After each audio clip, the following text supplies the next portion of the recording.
على أشرف الأنبياء والمرسلين وعلى آله وصحبه أجمعين أما بعد. പ്രിയമുള്ള സഹോദരങ്ങളെ, പഠിതാക്കളെ, അള്ളാഹു സുബ്ഹാനഹു വ തആലയുടെ അനുഗ്രഹം നാം ഏവരിലും വർഷിക്കുമാറാവട്ടെ. നമ്മുടെ ഇരുത്തവും കേൾവിയും പഠനവും അള്ളാഹു ഏറ്റവും പ്രതിഫലം ലഭിക്കുന്ന ഒരു പുണ്യകർമ്മമായി സ്വീകരിക്കട്ടെ. ഇന്ന് നമ്മൾ 161 മുതൽ 66 വരെ ഉള്ള ആയത്തുകളാണ് പഠിക്കുന്നത്. ആയത്തുകൾ ഞാൻ ഒന്ന് ഓതാം. കഴിഞ്ഞ ഭാഗത്തിന്റെ തുടർച്ച എന്ന നിലയ്ക്ക് തന്നെയാണ് ഈ ഭാഗവും വരുന്നത്. أعوذ بالله من الشيطان الرجيم فإنكم وما تعبدون ما أنتم عليه بفاتنين إلا من هو صال الجحيم وما منا إلا له مقام معلوم وإنا لنحن الصافون وإنا لنحن المسبحون. ഇത്ര ആയത്തുകളാണ്, ചെറിയ ആയത്തുകളാണ്. ഇൻഷാ അല്ലാഹ് ഒന്ന് ഓതാം. ഇൻഷാ അല്ലാഹ് നിങ്ങൾ ഓതിക്കോളി. 161. أعوذ بالله من الشيطان الرجيم فإنكم وما تعبدون ما أنتم عليه بفاتنين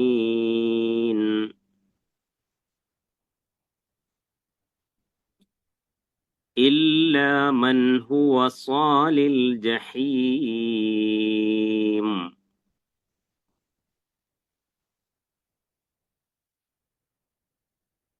وما منا إلا له مقام معلوم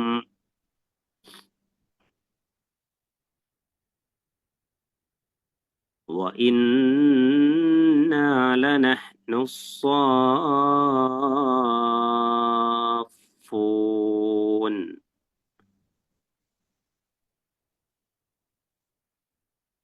وإنا لنحن المسبحون.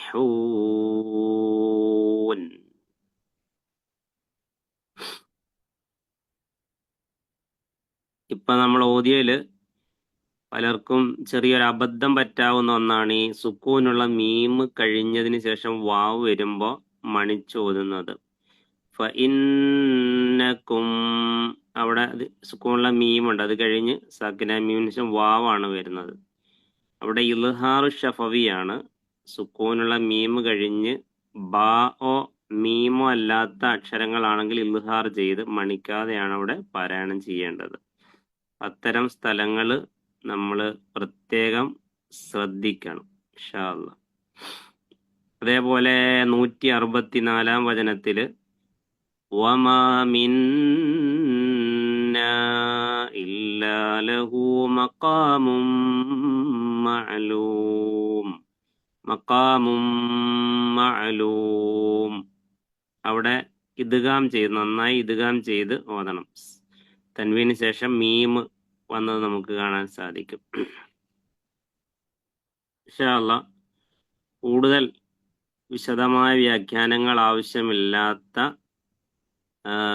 എന്നാൽ നമുക്ക് ലളിതമായി മനസ്സിലാക്കാൻ പറ്റുന്ന ആയത്തുകളാണ് ഇന്നിപ്പോൾ നമ്മൾ ഓതിയിട്ടുള്ളത്. ഇൻഷാ അല്ലാഹ് അതിൻ്റെ അർത്ഥം നമുക്ക് നോക്കാം. അപ്പൊ അതിൽ ആരംഭത്തിൽ വരുന്നത് ഇതാണ്, വമാ മിന്ന. അത് 164 ആണല്ലേ. ഒരു മിനിറ്റ്.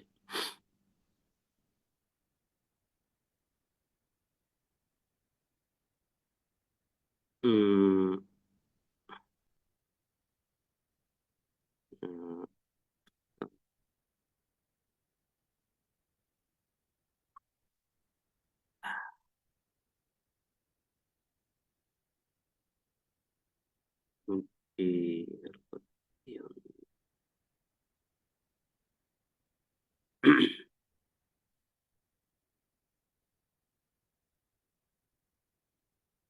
161 ആയത്ത്. ഫഇന്നക്കും വമാ തഅബുദൂൻ.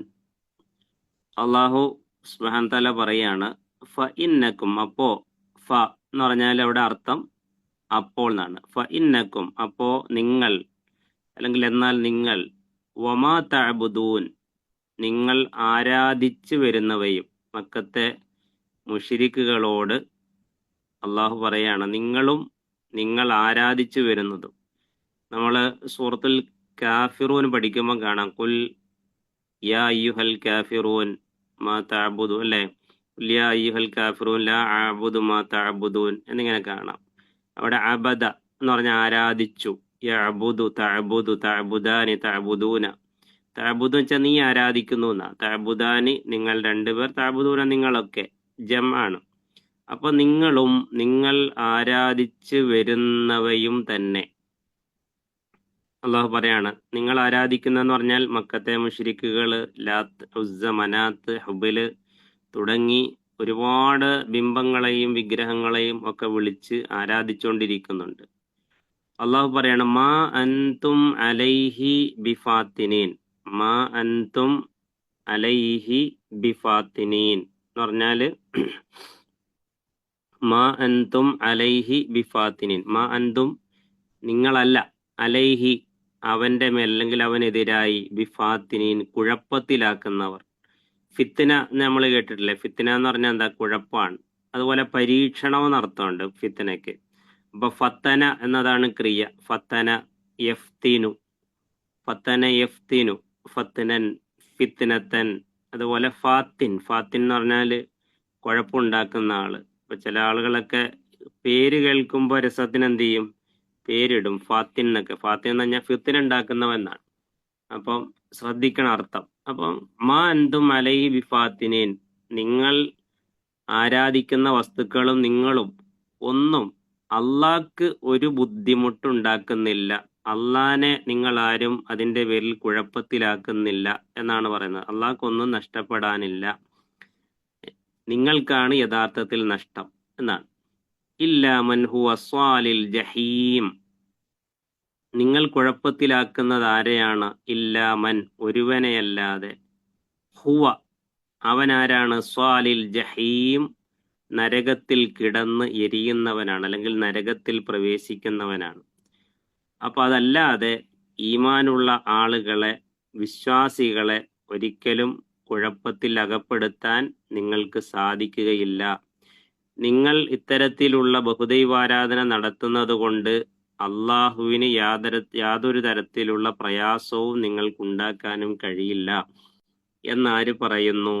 അള്ളാഹു സുബ്ഹാനഹു വ തആല നമ്മൾക്ക് പറഞ്ഞു തരാണ്. അപ്പൊ നിങ്ങൾക്ക് വഴി പിഴപ്പിക്കാൻ സാധിക്കുന്നത് ആരെയാ? സത്യവിശ്വാസം സ്വീകരിക്കാത്ത ആളുകളെയാണ്. സത്യവിശ്വാസം സ്വീകരിക്കാത്ത, തന്നിഷ്ടങ്ങൾക്കനുസരിച്ചും സ്വന്തം താല്പര്യങ്ങൾ സംരക്ഷിക്കാൻ വേണ്ടിയൊക്കെ നടക്കുന്ന ആളുകളെയാണ് നിങ്ങൾക്ക് കുഴപ്പത്തിലാക്കാൻ പറ്റുക.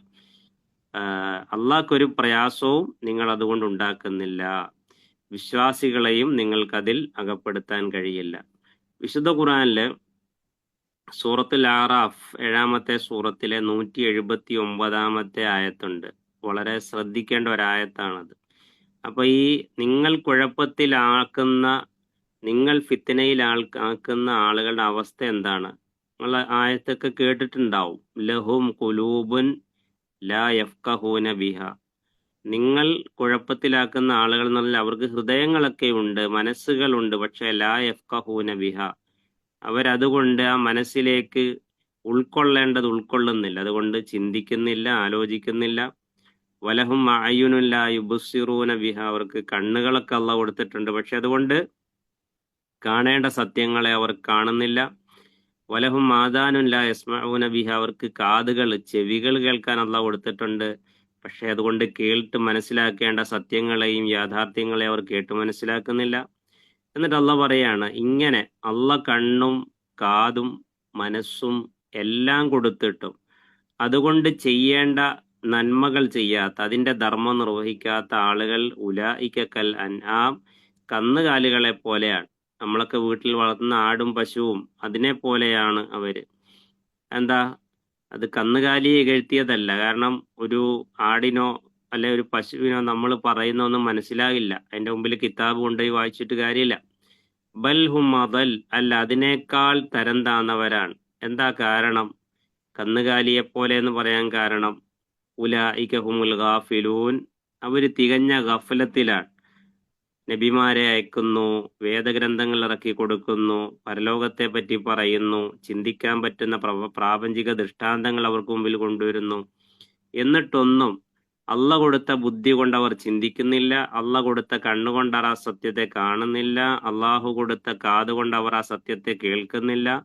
അപ്പൊ അവരാരെ പോലെയാണ്? ചിന്തിക്കാനോ സത്യാസത്യങ്ങൾ വേർതിരിച്ച് മനസ്സിലാക്കാനോ കഴിയാത്ത കന്നുകാലികളെ പോലെയാണ് എന്ന് പറഞ്ഞുകൊണ്ട് അള്ളാഹു അവരെ ആക്ഷേപിക്കുകയാണ് ചെയ്യുന്നത്. അപ്പം ഇത് ബഹുദൈവാരാധനയ്ക്കെതിരെയാണ് അള്ളാഹു സുബ്ഹാനഹു വതആല ഈ കാര്യങ്ങളൊക്കെ പറയുന്നത്. ഇനി അതിനുശേഷം മലക്കുകളുടെ സംസാരം വരുന്നുണ്ട്. മലക്കുകൾ സ്വയം പറയുകയാണ് എന്ത്? വമാമിന്ന, മലക്കുകൾ അവരെ പറ്റി പറയുന്ന കാര്യം അള്ളാഹു എടുത്ത് ഉദ്ധരിക്കുകയാണ്. അള്ളാഹുവിന്റെ ഉത്കൃഷ്ട സൃഷ്ടിയാണ് മലക്കുകള്.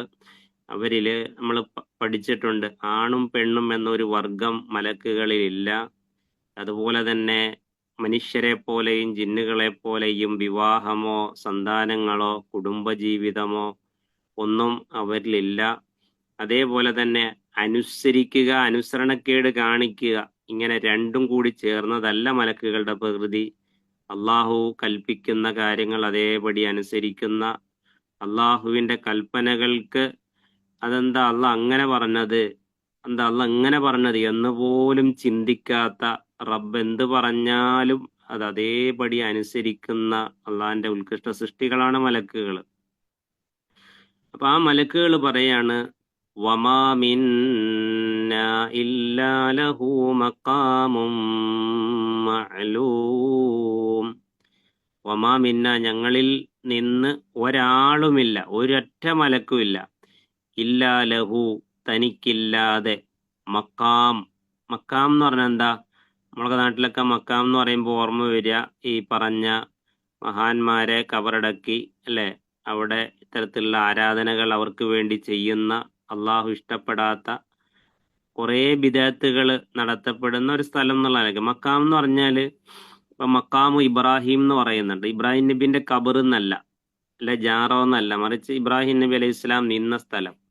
നമ്മള് ഹജ്ജിനും ഉംറയ്ക്കൊക്കെ പോകുമ്പോൾ തവാഫ് ചെയ്യുന്നിടത്ത് മക്കാമു ഇബ്രാഹിം ഉണ്ട്. ഇബ്രാഹിം നബി അലൈഹി സ്വലാം കാബ പടുത്ത അത് നിന്ന സ്ഥലം, കാബ പടുക്കാൻ വേണ്ടി ഉപയോഗിച്ച കല്ല് വെച്ചിട്ടുള്ള സ്ഥലം. അപ്പൊ മക്കാം എന്ന് പറഞ്ഞാല് ഒരു സ്ഥാനം, നിൽക്കുന്ന സ്ഥാനത്തിനാ പറയാ. കാമ എന്ന് പറഞ്ഞാൽ നിന്നു എന്നാ. മഅലൂം എന്ന് പറഞ്ഞാല് അറിയപ്പെട്ടത്, നിർണയിക്കപ്പെട്ടത് എന്നൊക്കെയുള്ള അർത്ഥമാണ്. മഅലൂം അറിവ് എന്നും പറയും. അപ്പൊ ഞങ്ങളിൽപ്പെട്ടവർക്കൊരാൾക്കും, മലക്കുകൾ പറയണം, ഞങ്ങളിൽപ്പെട്ട ഒരാൾക്കും തന്നെ ഇല്ല ഒരറിയപ്പെട്ട നിശ്ചിത സ്ഥാനം. അപ്പൊ അള്ളാഹ് ഓരോരുത്തർക്കും ഓരോ സ്ഥാനം നിശ്ചയിച്ചിട്ടുണ്ട് എന്ന് മലക്കുകൾ പറഞ്ഞു തരാണ്. അപ്പൊ അങ്ങനെ പറയാൻ കാരണം എന്താന്ന് വെച്ചാല് ഓരോ മലക്കിനും അള്ളാഹു സുബ്ഹാനഹു വതആല നിശ്ചിതമായ പദവികൾ നിശ്ചയിച്ചിട്ടുണ്ട്. ഇപ്പൊ മലക്കുകളുടെ രൂപത്തിൽ തന്നെ അതുണ്ട്. മലക്കുകളിൽ 2 ചിറകുള്ള മലക്കുകൾ അല്ലെ, 4 ചിറകുള്ള മലക്കുകൾ, 6 ചിറകുള്ള മലക്കുകൾ, അങ്ങനെ ഹദീസിൽ വന്നിട്ടുണ്ട് വ്യത്യസ്തമായ ചിറകുകൾ. അതിൽ ഏറ്റവും കൂടുതൽ ചിറകുകൾ ഉള്ളത് ജിബ്രീൽ അലൈഹിസ്സലാമിനാണ്. 600 ചിറകുകളോടെയാണ് അള്ളാഹു ആ മലക്കിനെ സൃഷ്ടിച്ചിട്ടുള്ളത്. നബി സല്ലല്ലാഹു അലൈഹി വസല്ലമയുടെ മുമ്പിൽ യഥാർത്ഥ രൂപത്തിൽ ജിബ്രീൽ അലൈഹിസ്സലാം പ്രത്യക്ഷപ്പെട്ടപ്പോ ചക്രവാളം നിറഞ്ഞു നിൽക്കുന്നത് പോലെ കണ്ടു എന്നാ, വേറൊന്നും കാണുന്നില്ല. ജിബ്രീൽ അലൈഹിസ്സലാമിനെ മാത്രമേ ആകാശത്തിനുള്ള, അത്രയും വലിപ്പമാണ് ആ മലക്കിന്. ജിബ്രീൽ അലൈഹിസ്സലാം തന്റെ ചിറക് കൊണ്ടാണ് ലൂത്ത് നബിയുടെ ആ ജനതയെ, ആ നാടിനെ മറിച്ചിട്ടെന്നാ പറയുന്നത്. അപ്പൊ എന്തായിരിക്കും ചിറകുകൾ? ഒരു പക്ഷിയുടെ ചിറക് എന്ന് പറഞ്ഞാൽ നമുക്കറിയാം, പക്ഷെ ഒരു മലക്കിന്റെ ചിറക് നമ്മൾ കണ്ടിട്ടില്ല. അപ്പൊ ഒരു പ്രദേശത്തെ തട്ടിമറിച്ചിടാൻ മാത്രം ശക്തിയുള്ള കരുത്തുള്ള ചിറകുകളാണ് ജിബ്രീൽ അലൈഹിസ്സലാമിന് അള്ളാഹു കൊടുത്തിട്ടുള്ളത്. സയ്യിദുൽ മലായിക്ക എന്ന് പറയുന്നുണ്ട്, മലക്കുകളുടെ നേതാവ് എന്ന്. അപ്പം അർഷ് വഹിക്കുന്ന മലക്കുകളുണ്ട്. ആ അർഷ് വഹിക്കുന്ന ഒരു മലക്കിന്റെ വലിപ്പം എന്ന് പറയുന്നത് നമ്മൾ ഈ ചെവിയുടെ കുറ്റി മുതൽ ഈ തോള് വരെയുള്ള അകലം പറയുന്നത് ഒരു മനുഷ്യൻ 6 മാസം നടക്കുകയാണ് എത്ര ദൂരം ഉണ്ടാവും, അത്രയും വലിപ്പമുണ്ട് ആ ചെവിക്കുറ്റിയും അവരുടെ തോളും തമ്മിൽ നിന്നാണ്. അപ്പൊ നമ്മളൊക്കെ ചിന്തിക്കുന്നതിനേക്കാളും വലുതാണ് മലക്കുകളുടെ ആ രൂപവും അള്ളാഹു അവർക്ക് കൊടുത്തിട്ടുള്ള ശക്തിയും പവറും എന്ന് പറയുന്നത്. അപ്പൊ അർഷ് വഹിക്കുന്ന മലക്കുകളുണ്ട്.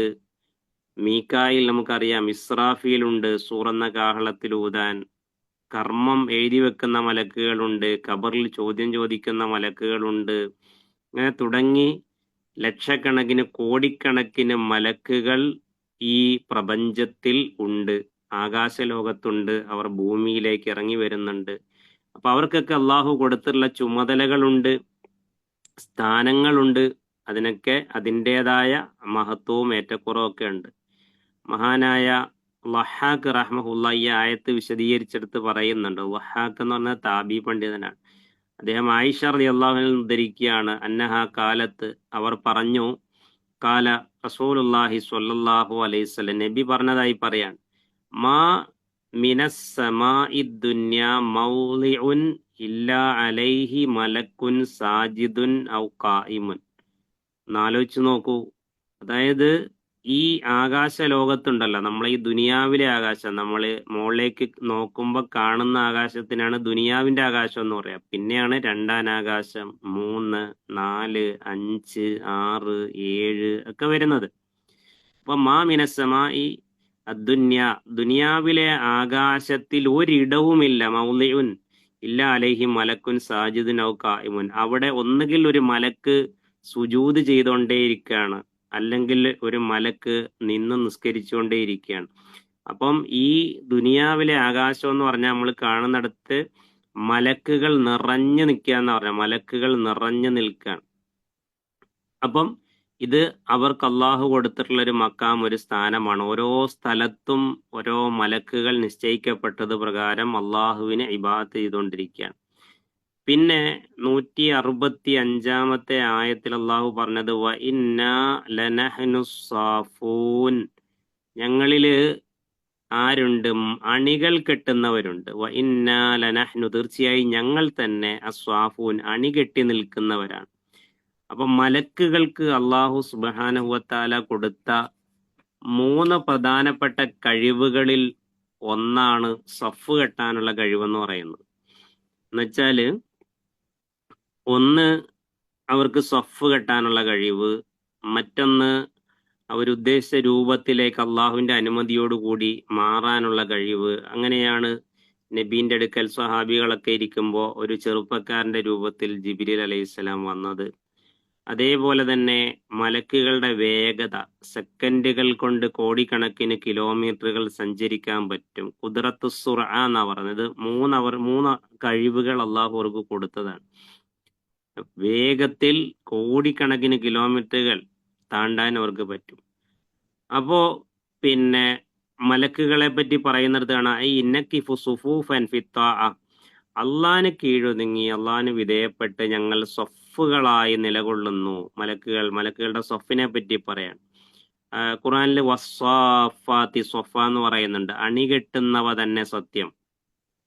അതേപോലെ വജാഅ റബ്ബുക വൽ മലക്കു സൊഫൻ സൊഫ, നാളെ പരലോകത്തേക്ക് മഹ്ശറിലേക്ക് നിന്റെ റബ്ബും അതുപോലെ മലക്കുകൾ അണിയണിയായും വരുന്ന ദിവസം എന്ന് പറയുന്നുണ്ട്. അപ്പം മലക്കുകളുടെ സൊഫ് ഒരു പ്രത്യേക രൂപം. റസൂലുള്ളാഹി സ്വല്ലല്ലാഹു അലൈഹി വസല്ലം പറയുന്നുണ്ട്, എനിക്ക് നൽകപ്പെട്ട 3 അനുഗ്രഹങ്ങളിൽപ്പെട്ട ഒന്നാണ് മലക്കുകൾ അണികൾ കെട്ടുന്നത് പോലെ അണികെട്ടുക. നമസ്കാരത്തിൽ അണികെട്ടുക, നമ്മൾ സഫായിട്ട് നിന്നിട്ടല്ലേ നിസ്കരിക്കുക. അപ്പൊ ആ സഫ് നബി അടുപ്പിച്ച് നിർത്തും. സഫുകൾ ചേർത്ത് നിർത്തുന്ന ആളുകൾക്ക് സ്വർഗത്തിൽ ഒരു ഭവനമുണ്ട് എന്ന് നബി സ്വല്ലല്ലാഹു അലൈഹി വസല്ലം പറഞ്ഞിട്ടുണ്ട്. ചില ആളുകൾ ഇങ്ങനെ അണി നിൽക്കുമ്പോൾ, സഫ് നിൽക്കുമ്പോൾ വിട്ടു നിൽക്കും. ഒരു കാലിനോട് ഒരു കാല് ചേർത്ത് അടുത്ത് നിൽക്കുക. ഈ ഇഷ്ടികയൊക്കെ നമ്മൾ പടുക്കുമ്പോൾ ഉണ്ടല്ലോ, ഒന്നൊന്നിനോട് ഒട്ടിച്ചു വെക്കുമല്ലോ, അതുപോലെ ചേർന്ന് നിൽക്കുക. അങ്ങനെ നിസ്കരിക്കാൻ നിൽക്കുമ്പോൾ സഫിന്റെ കാര്യത്തിൽ ശ്രദ്ധ പുലർത്തുന്നവർക്ക് സ്വർഗത്തിലൊരു വീട് പണിത് കൊടുക്കുന്ന ഒരു ഹദീസുണ്ട്. അപ്പൊ ആ സഫ്, അണി എന്ന് പറയുന്നത് മലക്കുകളുടെ ഈ ജീവിതത്തിലെ വളരെ പ്രധാനപ്പെട്ട ഒന്നാണ്. നമ്മൾ മുമ്പ് പഠിച്ചിട്ടുള്ള സൂറത്താണ് അമ്മ. ആ അമ്മയില് അമ്മയത്തസാൽ തുടങ്ങുന്ന സൂറത്തിന്റെ അവസാനത്തിൽ കാണാമല്ലോ, യൗമ യഖൂമു റൂഹു വൽ മലായികത്തു സഫ്ഫൻ ലാ യതകല്ലമൂൻ. അന്ന് റൂഹും മലക്കുകളും സഫ് കെട്ടുന്ന, റൂഹ് എന്ന് പറഞ്ഞാൽ ഉദ്ദേശിക്കുന്നത് റൂഹുൽ അമീൻ എന്ന് പറഞ്ഞാൽ ജിബിൽ അലൈഹി സ്വലാമാണ്. അപ്പം ഈ ലോകത്തുള്ള സർവ്വ പടപ്പുകളെയും കവർ ചെയ്ത് ഒരാളും പുറത്തു പോകാത്ത രൂപത്തിൽ അവിടെ മലക്കുകൾ അണികെട്ടുന്നതിനെ പറ്റിയാണ് അവിടെ ആയത്തിൽ പറഞ്ഞത്.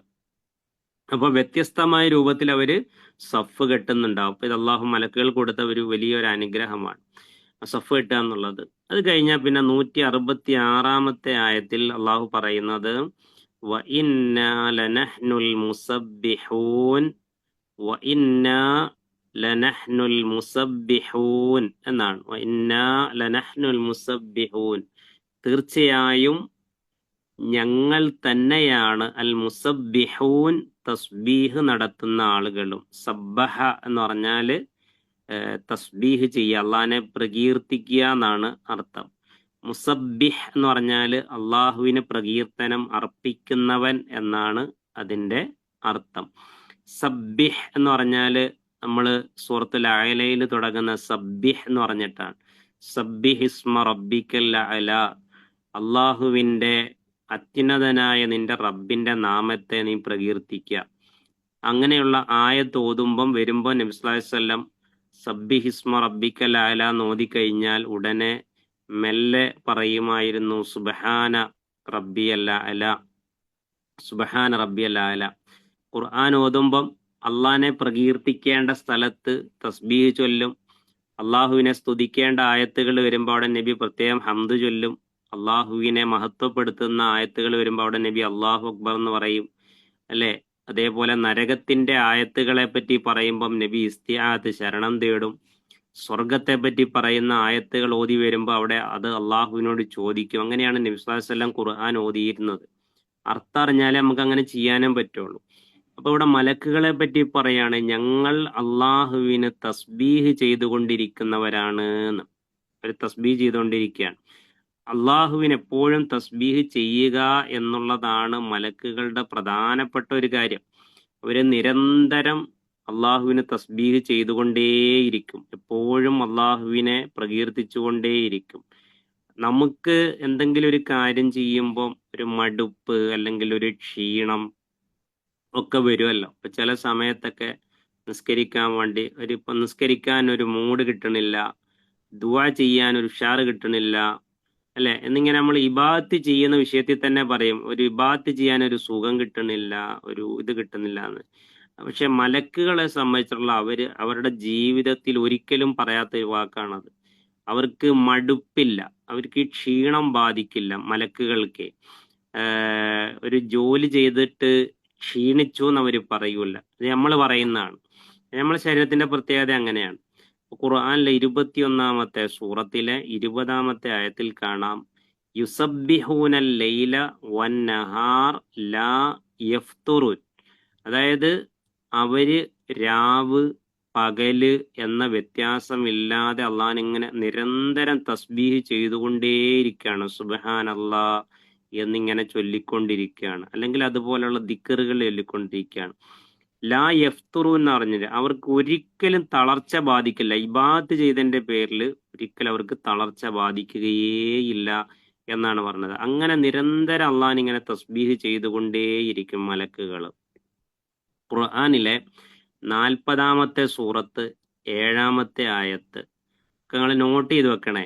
അല്ലദീന യഹ്മിലൂനൽ അർശ. നമ്മൾ നേരത്തെ പറഞ്ഞില്ലേ, ഈ അർശ് വഹിക്കുന്ന മലക്കുകളുണ്ട്. 8 മലക്കുകൾ എന്നാ പറഞ്ഞത്. അത് 8 വിഭാഗമാണ് എന്നും 8 മലക്കുകളാണ് എന്നും ഒക്കെ പറയുന്നുണ്ട്. അപ്പം അർശ് വഹിക്കുന്ന മലക്കുകൾ, വമൻ ഹൗലഹു, അതിന് ചുറ്റുമുള്ളവരും, യുസബ്ബിഹൂന ബിഹംദി റബ്ബിഹിം, അള്ളാനെ തസ്ബീഹ് ചെയ്തുകൊണ്ടിരിക്കുകയാണ്, ഹംദ് ചെയ്തുകൊണ്ടിരിക്കുകയാണ്. വയുഅ്മിനൂന ബിഹി, അള്ളാഹുവിൽ അടിയുറച്ച വിശ്വാസം അവർക്കുണ്ട്. വയസ്തഗ്ഫിറൂന, അവർ ഇസ്തിഗ്ഫാർ ചെയ്യുന്നുണ്ട്. ആര്? മലക്കുകൾക്ക് വേണ്ടിയിട്ടല്ല ഇസ്തിഗ്ഫാർ ചെയ്യണത്, കാരണം അവരിൽ തെറ്റ് വരൂല. വയസ്തഗ്ഫിറൂന ലില്ലദീന ആമനു, വിശ്വാസികളായ ആളുകൾക്ക് വേണ്ടി അവർ ഇസ്തിഗ്ഫാർ ചെയ്തുകൊണ്ടേയിരിക്കുകയാണ്. അപ്പൊ നമ്മൾ അറിയണം ഈ മലക്കുകൾ ആർക്കൊക്കെ വേണ്ടിയിട്ടാണ് ഇസ്തിഗ്ഫാർ ചെയ്യുക, എന്തൊക്കെ സ്വഭാവമുള്ളവർക്ക് വേണ്ടിയാണ് ചെയ്യുക എന്നൊക്കെ നമ്മൾ അറിയുകയും അതിൽ പെടാൻ നമ്മൾ ശ്രമിക്കുകയും ചെയ്യണം, അല്ലേ? മലക്കുകൾ പ്രാർത്ഥിക്കുക. ഇപ്പൊ ഒരാളൊരു രോഗിയെ കാണാൻ പോയാൽ ആ രോഗിയെ കാണാൻ പുറപ്പെട്ടത് മുതൽ തിരിച്ചെത്തുന്നവരെ അയാൾ ഒരു സ്വർഗത്തോപ്പിലൂടെ നടക്കുകയാണെന്നും ആയിരക്കണക്കിന് മലക്കുകൾ അയാൾക്ക് വേണ്ടി പ്രാർത്ഥിച്ചുകൊണ്ടിരിക്കുകയാണെന്നൊക്കെ ഹദീസിൽ വന്നിട്ടുണ്ട്. അങ്ങനെയൊക്കെ മനസ്സിലാക്കിയിട്ടാണോ നമ്മൾ ഒരു രോഗിയെ സന്ദർശിക്കാനൊക്കെ പോകുന്നത്? അപ്പൊ ആ നിയത്തിൽ പോയാൽ നമുക്ക് അത്രയും കൂലി കിട്ടും.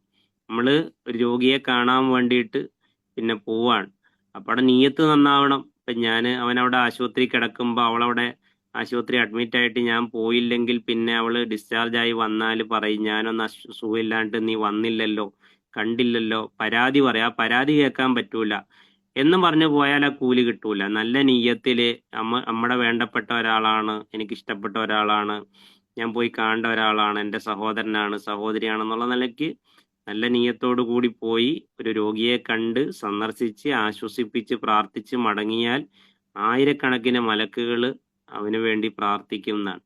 അപ്പം ഇങ്ങനെ നന്മകൾ ചെയ്യുന്ന ആളുകൾക്ക് വേണ്ടി പ്രാർത്ഥിക്കുന്നുണ്ട് മലക്കുകൾ. അതെന്തൊക്കെയാണ് നമ്മൾ അറിയണം. അപ്പൊ ആ മലക്കുകൾ അള്ളാഹിനെ നിരന്തരം പുകഴ്ത്താണ്, പ്രകീർത്തിക്കുകയാണ്. വിശ്വാസികൾക്ക് വേണ്ടി അവരെപ്പോഴും പ്രാർത്ഥിച്ചുകൊണ്ടിരിക്കുകയാണ്, നല്ല ഈമാനുള്ളവർക്ക് വേണ്ടി. അപ്പൊ നോക്കൂ, മലക്കുകളുടെ ആവാസ കേന്ദ്രമായ ബൈത്തുൽ മഅമൂർ, ഖുർആനിലെ 52-ാമത്തെ സൂറത്തിലെ 4-ാമത്തെ ആയതാണ്. വൽ ബൈത്തുൽ മഅമൂർ, ബൈത്തുൽ മഅമൂർ തന്നെ സത്യം എന്ന് പറയുന്നുണ്ട്. അത് കാബയുടെ, നമ്മളെ ഭൂമിയിലെ കാബയുടെ നേരെ മുകളിലാണ് വരുന്നത് എന്നൊക്കെ പറയപ്പെടുന്നു. അത് മലക്കുകളുടെ കാബയാണ്. ഏത്? ബൈത്തുൽ മഅമൂർ. ആ ബൈത്തുൽ മഅമൂർ എന്ന് പറയുന്ന വലിയൊരു ഭവനമുണ്ട്, മലക്കുകളുടെ ആവാസ കേന്ദ്രമാണ്. ഓരോ ദിവസവും 70,000 മലക്കുകൾ അതിന്റെ ഉള്ളിലേക്ക് കയറിയിട്ട് അള്ളാഹ് ഇബാദത്ത് ചെയ്ത് പുറത്തേക്ക് പോകും. പിന്നെ ആ പോയ മലക്കുകൾ പിന്നീട് അതിലേക്ക് വരുന്നില്ല. അപ്പൊ ലക്ഷക്കണക്കിന് കോടിക്കണക്കിന് മലക്കുകൾ കയറി ഇറങ്ങിപ്പോകുന്ന ബൈത്തുൽ മഅമൂർ, അവിടെ എല്ലാവരും ഇബാദത്ത് ചെയ്തുകൊണ്ടിരിക്കുകയാണ്. അപ്പൊ ഇത് മലക്കുകളെ പറ്റി മലക്കുകൾ പറയുന്നതായിട്ട് അള്ളാഹു സുബ്ഹാനഹു വ തആല നമുക്ക് പറഞ്ഞു തരികയാണ്. അപ്പൊ ഇതിന്റെ തുടർച്ചയാണ് ഇൻഷാ അള്ളാഹ് നമുക്ക് അടുത്ത ക്ലാസ്സിലും പഠിക്കാനുള്ളത്. അപ്പൊ മലക്കുകളെ പറ്റി ഇവിടെ പറഞ്ഞത് അവർ അള്ളാഹിന് തസ്ബീഹ് എപ്പോഴും ചെയ്യുന്നു എന്നുള്ളതാണ്. അത് വലിയൊരു മഹത്വം നിറഞ്ഞ കാര്യമായിട്ടാണ് പറയുന്നത്. അത് നമ്മളെ സംബന്ധിച്ചിടത്തോളം നമ്മുടെ ജീവിതത്തിൽ വളരെ പ്രധാനപ്പെട്ടതാണ്. ഒരു സുബ്ഹാനല്ലാഹ് പറയാൻ ഒരു ബുദ്ധിമുട്ടും ഇല്ല.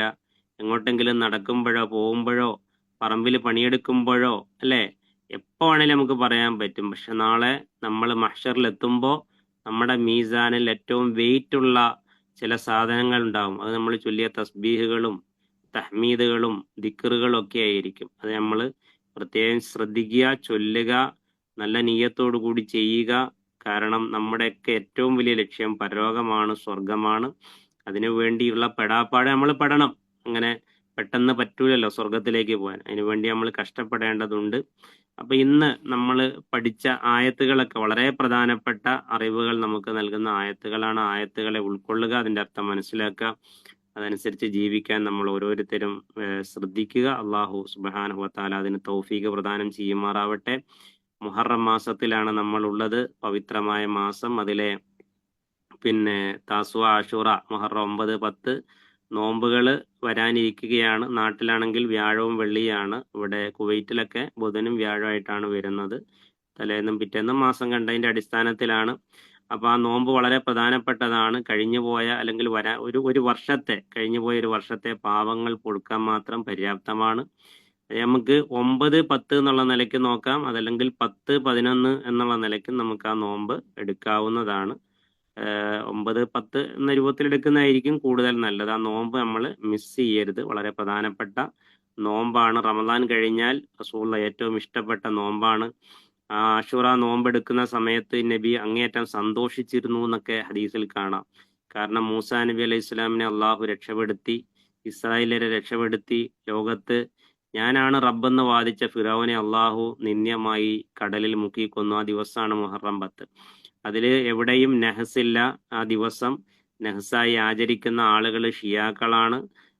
അവര് ശരീരം കുത്തിക്കീറുന്നു, ബ്ലഡ് ഒഴുക്കുന്നു, ഇതൊക്കെ ചെയ്യുന്നുണ്ട്. അതൊക്കെ അവരിന്ന് വന്നതാണ്. നമ്മളിൽ ഒരിക്കലും ആ വിശ്വാസം പാടില്ല.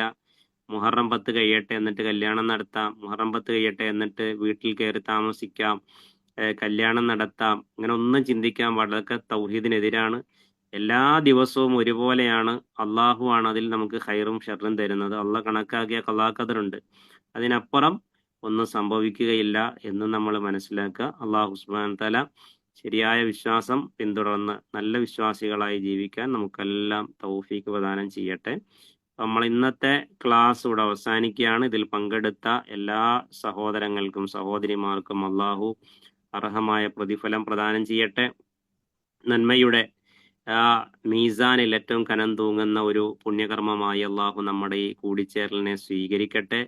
മനസ്സിൽ ഹലാലായ നല്ല ആഗ്രഹങ്ങൾ ഇട്ടുകൊണ്ട് നടക്കുന്ന നമുക്ക് അള്ളാഹു നമ്മുടെ ആഗ്രഹങ്ങളെ പൂർത്തീകരിച്ചു തരട്ടെ.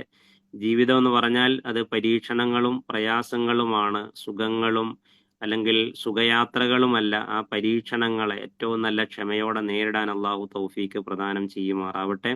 വസല്ലല്ലാഹു അലാ നബിയിന മുഹമ്മദ് വഅലാ ആലിഹി വസഹ്ബിഹി വസല്ലം. വആഖിറു ദഅവാനാ അൽഹംദുലില്ലാഹി റബ്ബിൽ ആലമീൻ. അസ്സലാമു അലൈക്കും വറഹ്മത്തുള്ളാഹി. സുബ്ഹാനകല്ലാഹുമ്മ വബിഹംദിക അഷ്ഹദു അൻ ലാ ഇലാഹ ഇല്ലാ അൻത അസ്തഗ്ഫിറുക വഅതൂബു ഇലൈക.